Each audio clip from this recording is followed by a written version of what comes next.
दे दो, ठीक है। तो एक एक करके देखो, यहीं पर मैं आपका पेपर भी सॉल्व कर दूंगा। एक एक करके हम क्वेश्चन पढ़ेंगे और उसमें आगे चलते रहेंगे। देखो पहला क्वेश्चन आया हुआ है, बहुत सिंपल सा क्वेश्चन है। Who was the last president Soviet union? कि मिखाइल है ना, सोवियत संघ का अंतिम राष्ट्रपति कौन था? तो इसका आंसर क्या है? ए, मिखाइल गोर्बाचेव। ठीक है, चाहे आप अपने उसमें लिखते रहिए या अपने कॉपी पेन खोल के उसमें देखते रहिए, ठीक है। दूसरा क्वेश्चन कौन सा है? The process of exchanging information of defence matter between the nation on a regular basis known as, इसको मैं हिंदी में पढ़ता हूं, रक्षा मामलों में देशों के मध्य नियमित रूप से जानकारी आदान प्रदान करने की प्रक्रिया क्या है? देखो, दो देश आपस में, ये हमारे किस चैप्टर से पूछा गया? सिक्योरिटी वाले। दो देश आपस में जब सिक्योरिटी, डिफेंस, रक्षा को लेकर एक चीजों को, इंफॉर्मेशन को एक दूसरे को लेते देते रहते हैं, तो उसको क्या बोलते हैं? कि वो कॉन्फिडेंस बिल्डअप कर रहे हैं, ठीक है, विश्वास बहाल कर रहे हैं एक दूसरे का। समझ गए?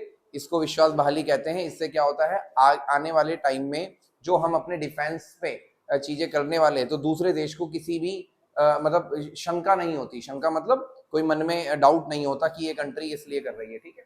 थर्ड क्वेश्चन अपना क्या है? मॉन्ट्रियल प्रोटोकॉल क्यों हुआ था? भाई सिंपल सी बात है, ओजोन लेयर के लिए हुआ था। मॉन्ट्रियल नयाचार 1987 में जो हुआ था, किस लिए हुआ था? ओजोन परत को लेकर। Which one of the characteristic of globalization? Globalization क्या करता है? ठीक है, निम्नलिखित में से वैश्वीकरण की विशेषता क्या है? वैश्वीकरण की देखो क्या है? अंतरराष्ट्रीय व्यापार में कमी, ये नहीं हो सकता। बढ़ोतरी होती है अंतरराष्ट्रीय अर्थव्यवस्थाओं का अलगाव, ये भी नहीं है। है ना, राष्ट्रीय अर्थव्यवस्था एकीकरण, ये बिल्कुल सही आंसर है। प्रत्यक्ष विदेशी निवेश में कमी तो नहीं हो सकता। इंग्लिश में आप देखें तो इंटीग्रेशन ऑफ नेशनल इकोनॉमी, ये सही है कि अलग अलग देशों की इकोनॉमी जो है उनका इंटीग्रेशन होता है, एकीकरण होता है, ठीक है। अगला क्वेश्चन कौन सा है? Which among the following leader play a key role of integration? Princely state को या भारत के रियासतों को एकीकरण के महत्वपूर्ण भूमिका किसने बनाई है? किसने निभाई है महत्वपूर्ण भूमिका? सरदार वल्लभ भाई पटेल ने, ठीक है। सिंपल सी बात है, जो भारत के पहले भारत के पहले होम मिनिस्टर भी थे और भारत के पहले डिप्टी प्राइम मिनिस्टर भी थे, उप प्रधानमंत्री भी थे। सिंपल है। अगले देखते हैं क्या है। अगला देखो, इसमें क्या पूछा गया है कि इसमें मेल करना है। आपको याद होगा, मैंने बार बार जोर दिया था कि सेकंड चैप्टर में जो एक टॉपिक था हमारा, emergence of the opposition parties, अलग अलग जो पार्टी से था, उससे पूछा गया है, ठीक है। तो इसमें देखो क्या होगा, बताइए क्या करा इसमें? आपसे पूछता हूं मैं, बताओ जरा, क्योंकि मैंने स्पेशली बोला था कि पार्टियों उसके बारे में लिख लेना या पढ़ लेना पार्टीज के बारे में। बताओ जरा क्या करके आए हो, बताओ आंसर। कोई नहीं, मैं तो बैठा हूं, मैं तो सही करा दूंगा, आप बताओ। ऑप्शन बी करके आए हो? बी क्या कह रहा है? देखो जरा इधर, बी क्या कहता है कि एस के डांगे जो है वो किस पार्टी से बिलोंग करते? Communist party. श्यामा प्रसाद मुखर्जी, भारतीय जनसंघ, मीनू मसानी, स्वतंत्र पार्टी, अशोक मेहता, प्रजा सोशलिस्ट पार्टी। सही है क्या? बी कैसे पता लगाओगे? बी कहां से किया? खुद से किया है पढ़कर? बुक में देखकर बताओ। चलो बुक लाए हो? Second book? सेकंड बुक कोई नहीं लाया? चलो तुम लाए हो सेकंड बुक? नहीं लाए? बताओ कैसे बात कर रहे हो यार। पक्का? और किसी ने कुछ लगाया ऑप्शन? सी लगाया। सी क्या कहता है? सी कहता है एस के डांगे बिलोंग करते स्वतंत्र पार्टी से, है ना, श्यामा प्रसाद मुखर्जी प्रजा सोशलिस्ट पार्टी से, और मीनू मसानी कम्युनिस्ट पार्टी से, अशोक मेहता भारतीय जनसंघ से। क्या होना चाहिए आंसर बताओ? हैं? डी होना चाहिए। डी क्या कहता है? एस के डांगे प्रजा सोशलिस्ट पार्टी, श्यामा प्रसाद स्वतंत्र party, Meenu Masani communist party, Ashok Mehta भारतीय जनसंघ। नहीं, ए देख लेते। ए क्या कह रहा है कि एस के डांगे जो है भारतीय जनसंघ से, श्यामा प्रसाद मुखर्जी कहां से होने चाहिए? स्वतंत्र पार्टी से, मीनू मसानी प्रजा socialist, Ashok Mehta communist party से। नहीं, इसका आंसर बी सही है। जिन बच्चों ने बी लगाया है, क्योंकि मैंने आपको कहा था पार्टी पढ़ लेना, एस के डांगे जो है वो बिलोंग करते हैं कम्युनिस्ट पार्टी से, श्यामा प्रसाद मुखर्जी जो है भारतीय जनसंघ से, मीनू मसानी जो है वो स्वतंत्र पार्टी से बिलोंग करती हैं, और अशोक मेहता जो है वो प्रजा सोशलिस्ट पार्टी से करते हैं, ठीक है। तो ये आपका आंसर बिल्कुल सही है, बी इसका राइट आंसर है, ठीक है। अब हम चलते हैं अपने अगले क्वेश्चन पे चलते हैं। देखो क्या है, क्या कह रहा है। फर्स्ट क्वेश्चन है अरेंज द फॉलोइंग क्रोनोलॉजिकल, क्रम अनुसार लगाना है। सिंपल सी बात है, मैंने कहा कभी भी एक क्वेश्चन आए अपने आंसर शीट में आप एक साइड में जगह जो छोड़ते हैं, मार्जिन छोड़ते हैं, क्योंकि क्वेश्चन पेपर पे लिखना वैलिड नहीं होता है।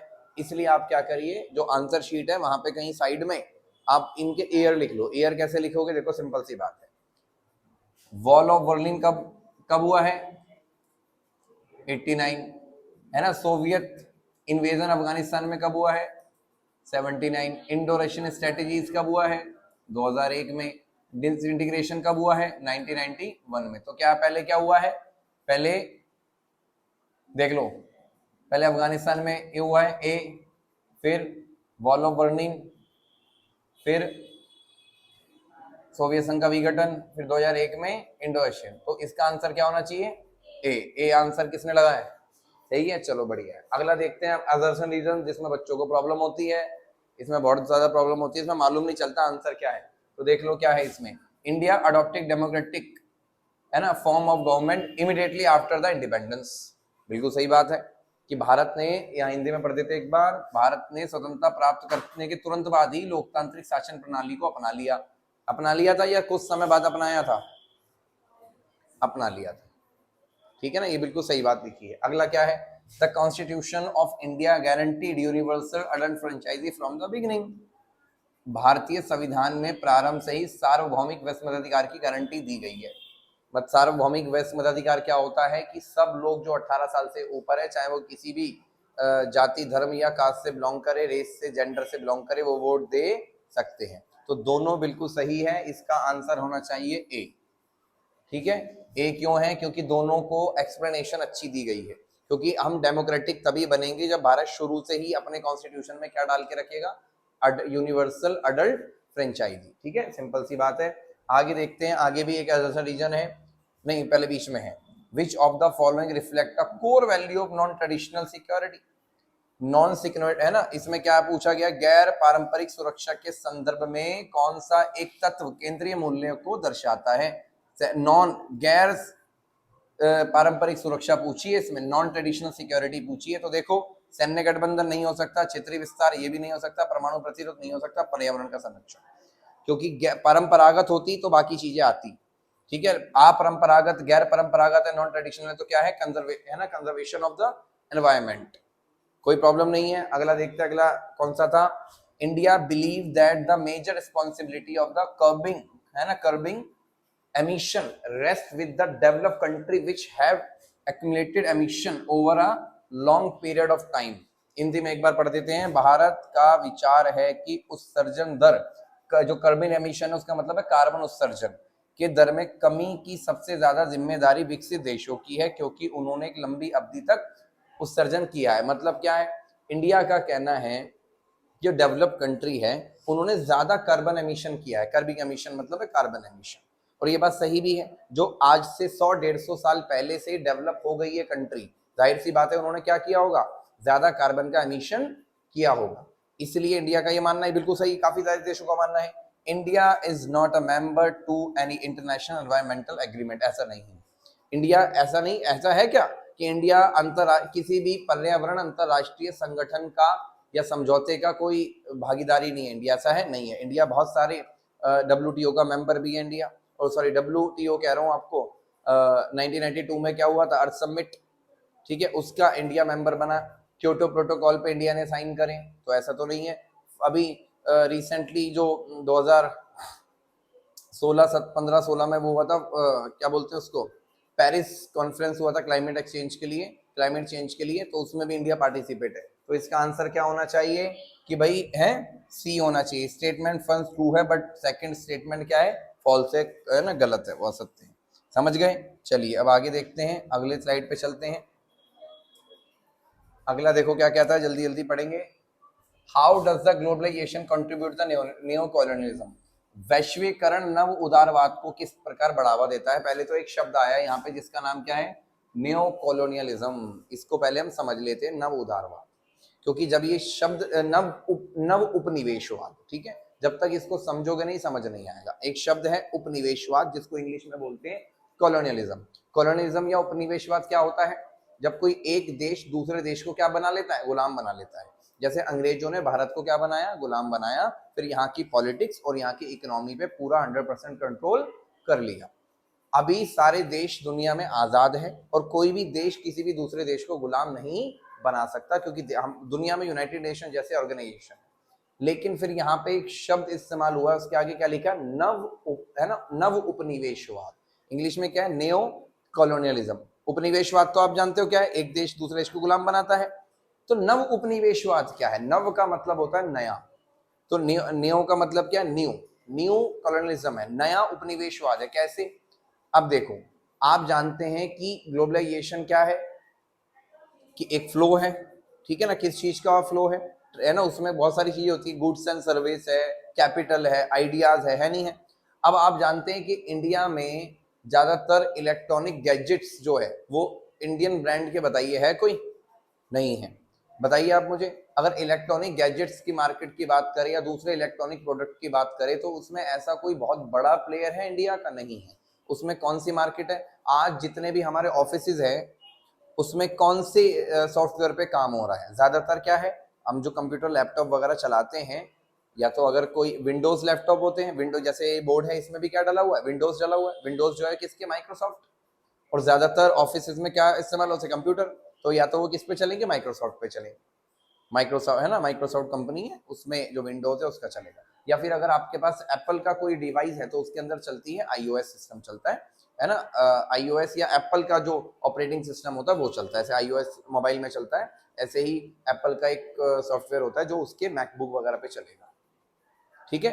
अब मुझे बताइए, अगर दोनों ही कंपनी मल्टीनेशनल कंपनी है या नहीं है, मल्टीनेशनल समस्याओं में क्या होती है, वो कंपनी जो एक से ज्यादा देशों में अपना काम करती है, कंट्रोल करती है अपने बिजनेस को। तो अगर एप्पल और माइक्रोसॉफ्ट दोनों ही इंडिया से अपने ऑपरेटिंग सिस्टम और जितने भी प्रोडक्शन है वो बंद कर दे तो क्या होगा, हमारी पूरी इकोनॉमी ठप हो जाएगी। क्योंकि जितना भी बैंकिंग सेक्टर है, जितने भी हमारे इंडिया में ऑफिसेज हैं जो ऑनलाइन काम होते हैं, वो सब किस पे हो रहे हैं, ऐसी मल्टीनेशनल कंपनी पे हो रहा है। तो एक तरह से ये भी तो क्या हो गया, भारत दोबारा से क्या हो गया, गुलामी तो बन गया एक तरह से। कैसे, इन बड़ी कंपनियों पर डिपेंड होकर।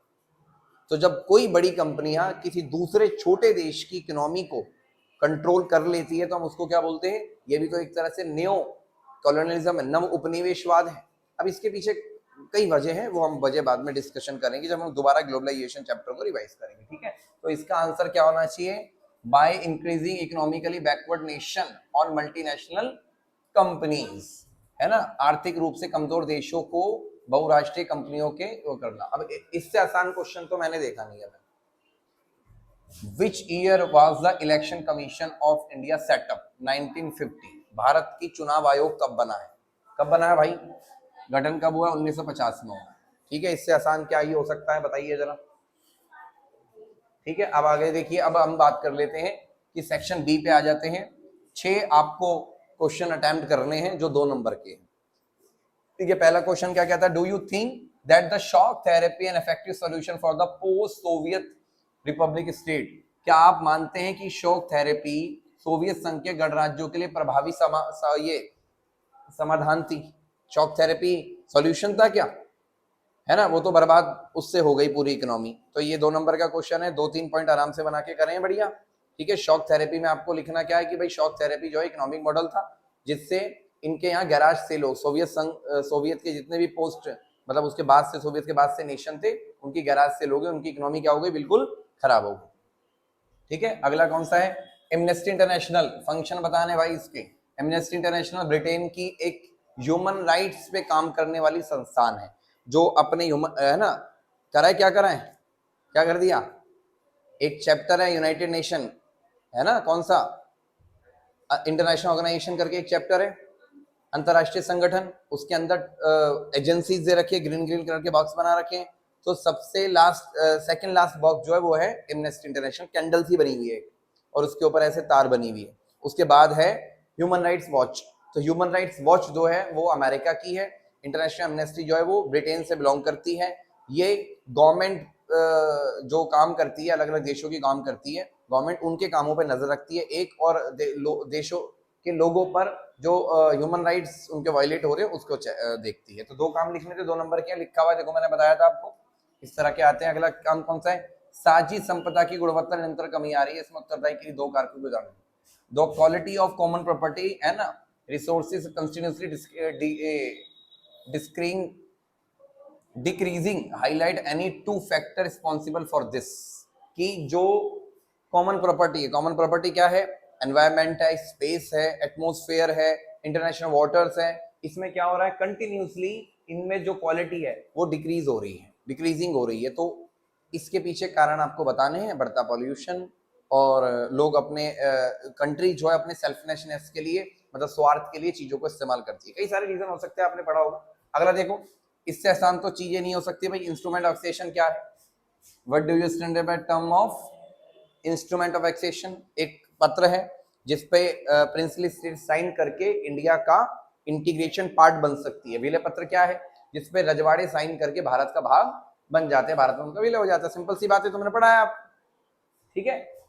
अगला क्या है, विच ऑफ द, देखो, which is the silent feature of second world country, name any two second world country. दूसरी दुनिया की प्रमुख विशेषता क्या है, दुनिया, अब दूसरी दुनिया की प्रमुख विशेषता क्या हो सकती है, करा है किसी ने? दूसरी दुनिया कहां से बिलोंग करती है? हाँ, यूएसएसआर से भी करती है। वैसे ये क्वेश्चन कहां से पूछा है, फर्स्ट चैप्टर तो डिलीट था,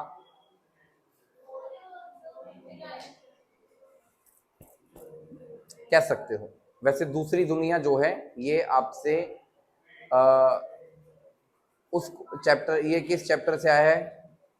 नहीं नहीं, जापान बिलोंग नहीं करता, फर्स्ट कंट्री से बिलोंग करता है जापान, फर्स्ट वर्ल्ड कंट्री से। ध्यान से सुनिए, मैंने आपको एक चीज कराई थी जब मैं आपको करा रहा था एनवायरमेंट वाला, पर्यावरण वाला चैप्टर करा रहा था, तब मैंने आपको उसमें एक चीज कराई थी, ध्यान से सुनिए। वो चीज क्या थी, वो था आपका नॉर्थ और साउथ का डिबेट कराया था। एक उत्तर और दक्षिण में दो देशों के बीच डिबेट है ना, उत्तर के देश कौन से हैं जो डेवलप है, और साउथ के देश कौन से हैं जो डेवलपिंग है। मतलब विकास और विकासशील देशों के बीच में जो बहस है कि एनवायरनमेंट का जो नुकसान हुआ है वो ज्यादा किसने किया है, ये कराया था मैंने आपको। तो इसमें से इसका आंसर करना था। सेकंड वर्ल्ड वो है जो डेवलपिंग कंट्री है, मतलब साउथ के देश हैं, जैसे चाइना, इंडिया, ये सब है, ठीक है। यूएसएसआर वाला यहाँ पर नहीं आया है, हालांकि ये ठीक है, आप ऐसा कह सकते हो, ठीक है। चलो भाई, संसाधनों की भू राजनीति, ये भी सिंपल है बाबा। What do you stand by geopolitics of resources? Geopolitics मतलब क्या है कि कुछ देशों के पास ही क्या बचा है, पेट्रोलियम है, कुछ देशों के मतलब कुछ देशों के पास पेट्रोलियम रिजर्व है, कुछ देशों के पास नेचुरल गैस है, यूरेनियम है, कुछ देशों के पास कांगो के बारे में मैंने आपको बताया था, कॉल्टन है। तो ये जियोपॉलिटिक्स है उसकी, ये आपको बताना था, ठीक है। तो ये बहुत ही सिंपल है। अगला देखते हैं, अगला हमारा लॉन्ग क्वेश्चन शुरू हो रहे हैं।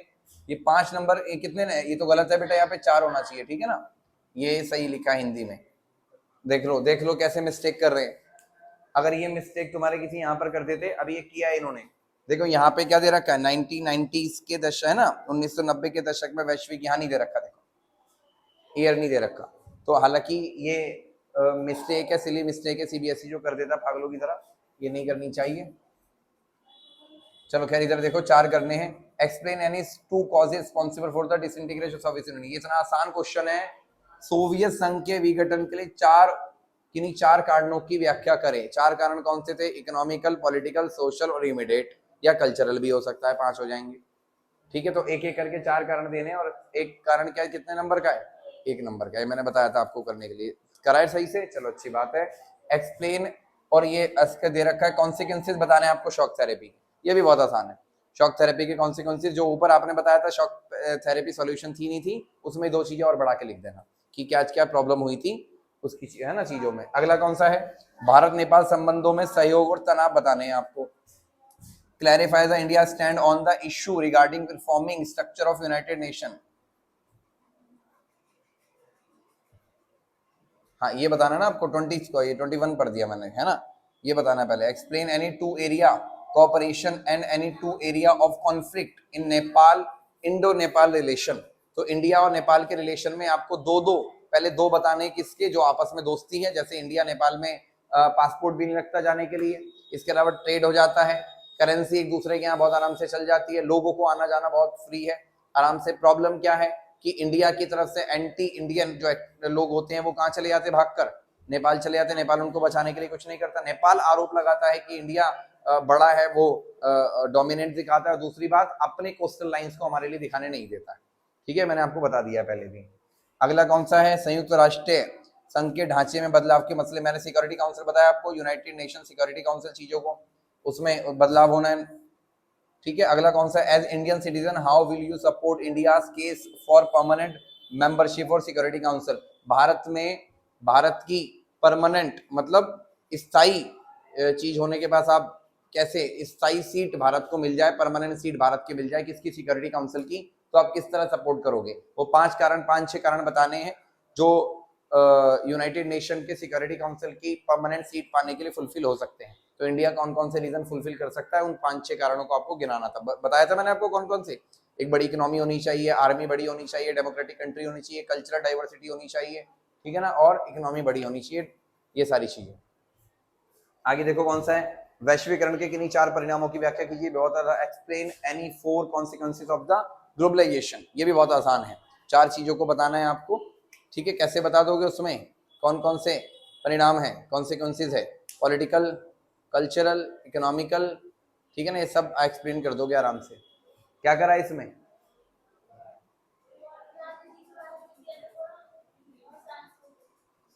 क्या करा था, राजनीति, हाँ चलो देखते हैं। 1990 के दशक में वैश्विक राजनीति में पर्यावरण सुरक्षा के मुद्दे देशों में प्राथमिक सरोकार बन गए। इस कथन के संदर्भ में किन्हीं 4 कारणों को बताइए। Global environment protection issue have become primary concern to the state, mention any 4 reason for with reference of the state. बहुत इजी है। 1990s के बाद आपने देखा 87 में क्या हुआ, मॉन्ट्रियल एग्रीमेंट हुआ।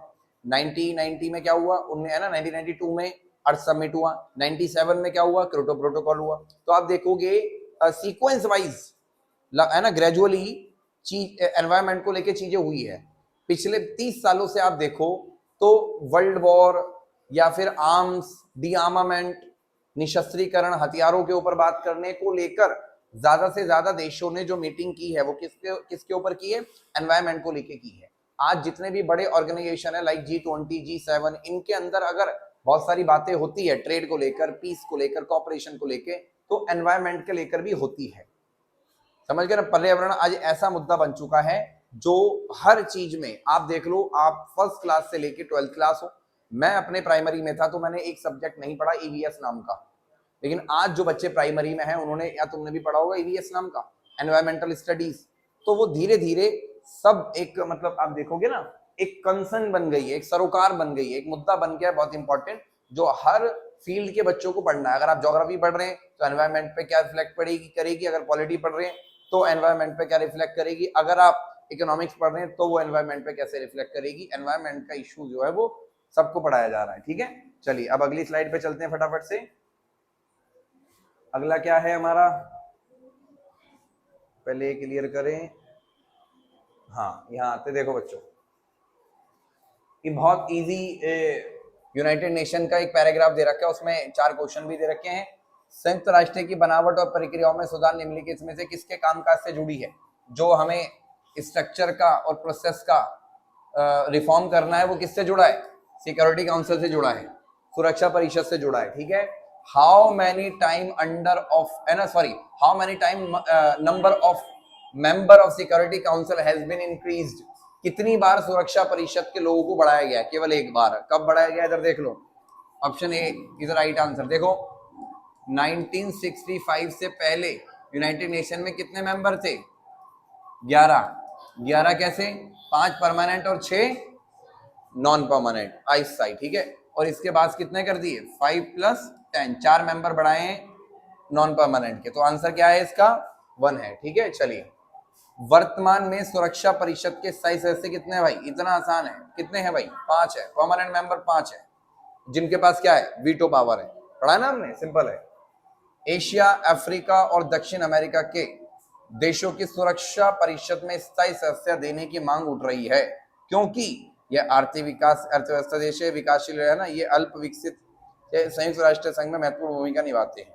तो इसमें क्या होना चाहिए, है ना, ये है विकासशील अर्थव्यवस्था वाले देश है इसलिए, या this play important role United Nation, या ये भी कह सकते हो। इसका आंसर जो है आप क्या कर रहे हो, क्या लगा के आए हो, डी। हाँ डी लगा सकते हो क्योंकि डी लगा है, these are developing economic country. नहीं, ये नहीं कह सकते हम, इसका आंसर ए बी या सी नहीं देंगे, क्योंकि केवल कोई डेवलप है, कोई डेवलपिंग है या कोई डेवलप कंट्री है तो इसका मायने ये नहीं होते हैं कि उनको हम सिक्योरिटी काउंसिल को पकड़ा दें। ठीक है, इसमें सही आंसर जो है these play an important role in United Nation. जैसे ब्राजील है, जैसे इंडिया है, जैसे साउथ अफ्रीका है, और भी कई देश हैं तो यूनाइटेड नेशन में एक बड़ा रोल प्ले करते हैं। दुनिया में वो बड़े देश है, ज्यादा जनसंख्या को रिप्रेजेंट करते हैं, इसलिए इसका आंसर क्या होना चाहिए, डी इसका आंसर होना चाहिए। ठीक है, फिर अगला मैप है जो कि बहुत ही आसान है, और मैप बिल्कुल वैसे ही आया जैसे मैंने आपको कराया है। अब जरा मैप की बात कर लेते हैं। ठीक है, देखो जरा, देखिए इधर मैप, पहले ऐसी टेबल सी बनानी है आपको। ठीक है, या क्वेश्चन नंबर 1 2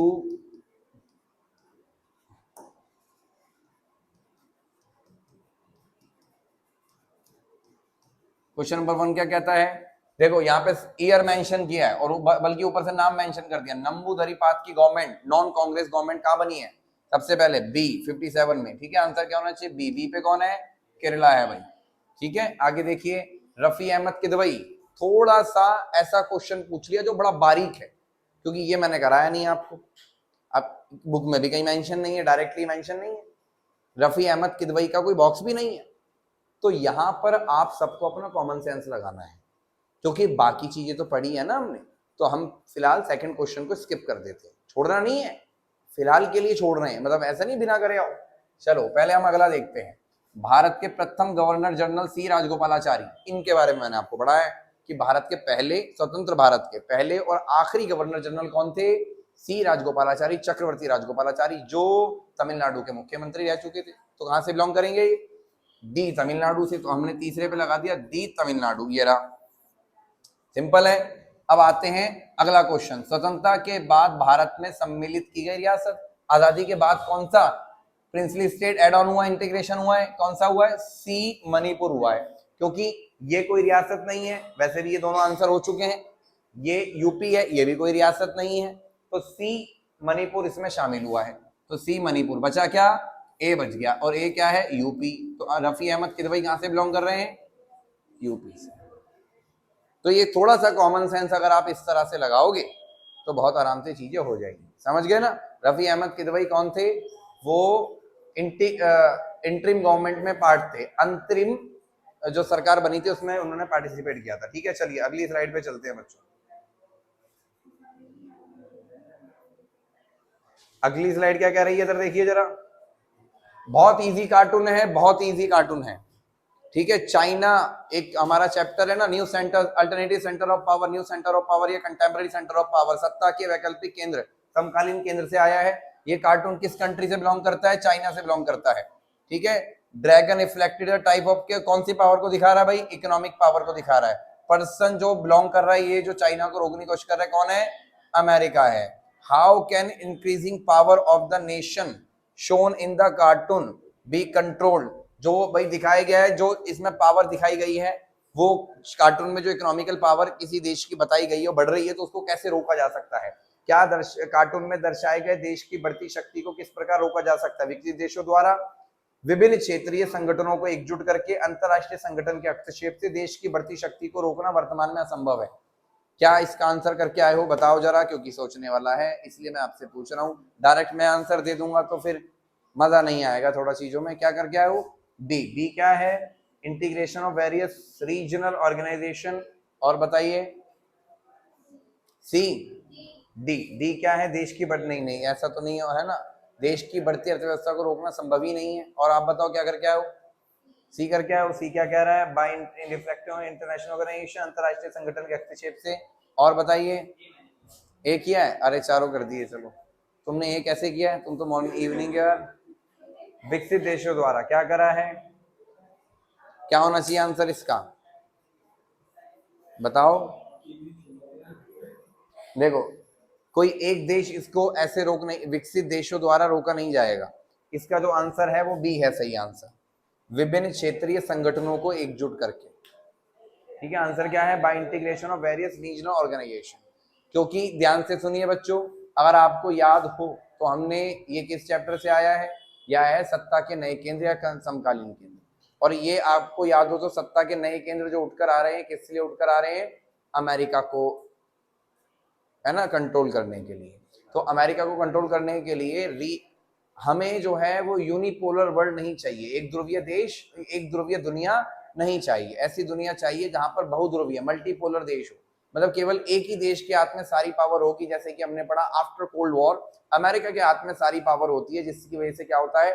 पूरी दुनिया में डोमिनेंस रहता है, हेजेमनी रहती है। किसकी? अमेरिका की। तो वो हेजेमनी अमेरिका से निकलकर चाइना पर चली जाए तो बात तो वही होगी। इसलिए कोई एक देश या विकसित देश इसको टक्कर नहीं देगा। देशों के जो ऑर्गेनाइजेशन है, जो अलग अलग, जैसे सार्क है, आसियान है, यूरोपियन यूनियन है, साउथ अमेरिका का भी ऑर्गेनाइजेशन है, वो अगर इसको कंट्रोल करे तो ज्यादा अच्छा है। ठीक है, तो इसका आंसर बी है अपना। चलिए आगे चलते हैं। क्लीन। अगला है लॉन्ग क्वेश्चन। लॉन्ग क्वेश्चन तो भाई बहुत बढ़िया है। कितने लॉन्ग क्वेश्चन करने हैं? लॉन्ग क्वेश्चन है क्या ये?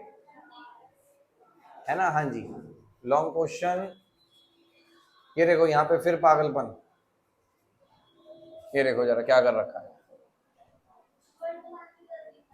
है सेक्शन ई। बताओ ये क्या पागलपन है? 4 गुणा 6 होना चाहिए 24, तो कह रहा है 4 नंबर का 1 करो।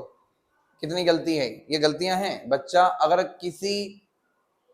किसी भी एग्जाम में इन्विजिलेटर अच्छा नहीं आया, जो बच्चे को बार बार बोला जा रहा है कि चुपचाप बैठ जा, शोर मत कर, मेरे से कुछ मत पूछने आई हो, जिसने पहले ही बच्चे को इतना डरा दिया, बेचारा सांस भी नहीं ले पा रहा ढंग से, वो ये उठ के पूछने जाएगा? और बहुत सारे बच्चे ऐसे होते हैं जो आसपास से भी नहीं पूछते, तो वो बेचारे क्या करेंगे? चुपचाप बैठ के एग्जाम कर रहे हैं। और ऊपर क्या लिखा हुआ है? 4 इंटू 1 इक्वल टू 4, मतलब इतने सारे में से कितना करके आना है? 1 करके आना है। हालांकि ये सीबीएसई की रिस्पॉन्सिबिलिटी बनती है कि जितने भी बच्चे इस क्लास में बैठे हैं, कोई टीचर आके बोल कर गया ये सही कर लो, बताओ? तो एक टीचर आके बोल के नहीं गया। रिस्पॉन्सिबिलिटी किसकी है? सीबीएसई की है। अगर हालांकि बच्चे बेवकूफ नहीं होता है कि वो उठ के पूछ ही लेगा, इस मैटर पे तो पूछ ही लेगा, लेकिन मैं क्या बता रहा हूं, बाय चांस लाखों स्कूल खुले हुए हैं, ठीक है, उसमें करोड़ों बच्चे पढ़ रहे हैं, कोई तो ऐसा बच्चा होगा चुप रहता है, बड़ा शाय, नहीं पूछता, या टीचर ने पहले ही शुरू होने से पहले, आप देखो एक्सपीरियंस करना कभी, इन्विलेटर या स्कूल में ऐसे टीचर आते जो कहते भाई चुपचाप बैठ जाओ, इतना डरा के रख देते कैसे सांस भी मत लो ढंग से। वो बच्चा नहीं पूछ रहा होगा, हो सकता है इतने सारे में से अगर वो 1 करके आया है, वो सोच के इतने सारे में से 1 करना है क्योंकि 4 नंबर का है। हालांकि वैसे मार्किंग अलग अलग दी हुई है, लेकिन अगर इस तरह का इशू हो जाए तो रिस्पॉन्सिबिलिटी बनती है सीबीएसई की, नहीं तो स्कूल टीचर की, कि वो एक बार एग्जाम टेस्ट को पढ़े पूरा, एग्जाम ये क्वेश्चन पेपर को, उसमें कोई भी गलतियां बताए। पहले भी गलती बता रखी है, एक क्वेश्चन में इंग्लिश में ईयर नहीं दे रखा है, और यहाँ पे तो हद ही कर दी है कि 4 नंबर का एक क्वेश्चन 4 नंबर का है, और कोई 1 करके आया तो उसके लगभग 20 नंबर गए। 20 नंबर उसके कैसे गए? कितने करने? 6 नंबर के 4 करने, तभी तो 24 मिलेंगे। यहाँ पे क्या दिखा रहा है? 1। तो ना ये पागलपन हो जाएगा। खैर चलो हम देखते हैं आगे। तो आइडेंटिफाई द 3 एरिया, है ना, of and conflict between India and China. Of and क्या बोल लिख रखा है इन्होंने, है ना, चीन व भारत के बीच तनाव के किन्हीं 3 मुद्दों की पहचान कीजिए और इनको सुलझाने के लिए 3 आय सुझाएं। देखो देखो क्या लिखा है, भारत व, देखो, चीन व भारत के बीच तनाव के किन्हीं 3 मुद्दों की पहचान कीजिए। ठीक है, इन तनाव के मुद्दों को सुलझाने के लिए कोई 3 आए। कितनी गलतियां हैं, हद हो गई है। Identify any 3 area of conflict, तो बीच में एंड क्यों आया, है ना, between India and China, suggest any 3 solution to resolve this conflict. चलो ये तो ठीक है, कितनी मिस्टेक कर रहे हैं, हद हो गई है।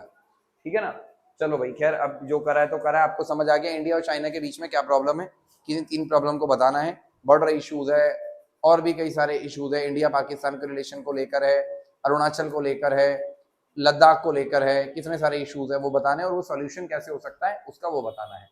ठीक है ना।